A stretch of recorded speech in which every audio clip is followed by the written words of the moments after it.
বাংলাদেশের পূর্ব ও উত্তর পূর্ব অঞ্চলে বিস্তীর্ণ জলাভূমি হাওর প্রকৃতির এক অপূর্ব সৃষ্টি, যেখানে জল আর জীবনের এক অপূর্ব মেলবন্ধন গড়ে ওঠে। হাওর শুধুমাত্র জলমগ্ন একটি অঞ্চল নয়, এটি এক অনন্য জীববৈচিত্র্যের আধার। বর্ষাকালে দিগন্ত বিস্তৃত জলরাশি আর শীতকালে বিস্তীর্ণ শুষ্ক ভূমি। ঋতু পরিবর্তনের সঙ্গে সঙ্গে বদলে যায় যার রূপ।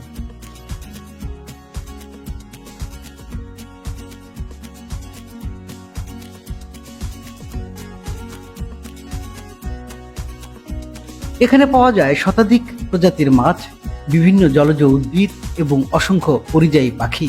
প্রতি বছর শীতকালে দূর দেশ থেকে হাজারো পাখি আসে আশ্রয়ের জন্য। হাওরের মানুষ প্রকৃতির সঙ্গে বসবাস করে। বর্ষাকালে নৌকা তাদের প্রধান বাহন, আর শুষ্ক মৌসুমে চাষাবাদ হয় এখানে। মাছ ধরা ও কৃষিকাজই তাদের জীবিকা।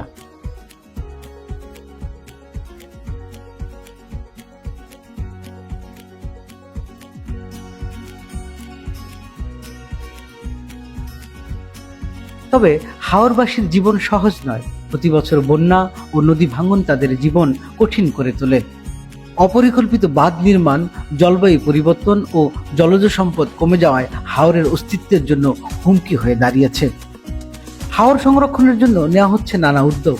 টেকসই মৎস্য সম্পদ সংরক্ষণ, বন সংরক্ষণ, ইকো ট্যুরিজম ও সঠিক পরিকল্পনার মাধ্যমে হাওরের জীবনমান উন্নয়ন করা সম্ভব।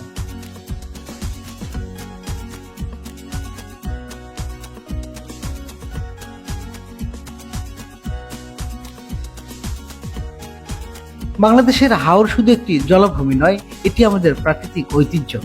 এর সুরক্ষা ও সংরক্ষণ আমাদের সবার দায়িত্ব, যাতে ভবিষ্যৎ প্রজন্ম এই অপরূপ সৌন্দর্য উপভোগ করতে পারে।